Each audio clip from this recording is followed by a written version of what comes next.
Hello, আসসালামু আলাইকুম। কি অবস্থা সবার? আশা করি সবাই ভালো আছেন। আপনাদের দোয়ায় আমিও ভালো আছি। সকালবেলায় ঘুম থেকে উঠে দেখি বাইরে ঝিরিঝিরি বৃষ্টি পড়ছে। যদিও আজ একটু বাইরে যাওয়ার প্ল্যান ছিল, কিন্তু বৃষ্টির কারণে আমার যাওয়া হলো না। বৃষ্টির সময় বাইরে যেতে আমার একেবারেই ভালো লাগে না, তাই বাইরে যাওয়া আজ ক্যান্সেল করে দিলাম। ঘুম থেকেই উঠেই দেখি আজ খিচুড়ি রান্না হচ্ছে, মামির হাতের খিচুড়ি। সাধারণ একটা খাবার হলেও আমার কাছে খুব ভালো লাগে। যাই হোক, আজ দুপুরে জমিয়ে খাওয়া হবে। আর যেদিন সবাই একসাথে খাওয়া হয় সেদিন খুব সাধারণ খাবারও আমার কাছে খুব ভালো লাগে। অনেকেই একা থাকতে পছন্দ করে, মনে করে একা একা সব কাজেই খুব আনন্দ আর শান্তি। কিন্তু আমার কাছে মানুষ না থাকলে কোনো কাজই আনন্দ লাগে না। সবাই একসাথে বসে গল্প করা, খাওয়া, ঘুরতে যাওয়া আমার জন্য এই বিষয়গুলো খুবই আনন্দের।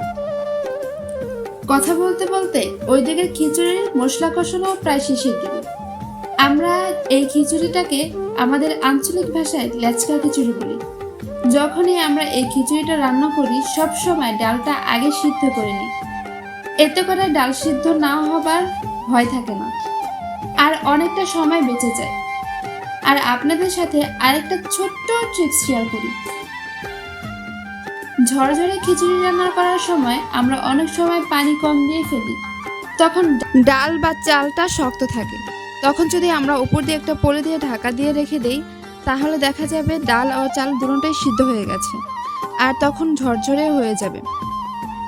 আমাদের খিচুড়ি রান্না শেষ, এবার খাওয়ার পালা। আমরা খিচুড়ির সাথে যে যে ভর্তাগুলো খেয়েছি তার রেসিপি জানতে চাইলে অবশ্যই আমাদের পরের ভিডিও দেখতে হবে। আজ এই পর্যন্তই। সবাই সুস্থ থাকবেন, ভালো থাকবেন। দেখা হবে পরের ভিডিওতে। আল্লাহ হাফেজ।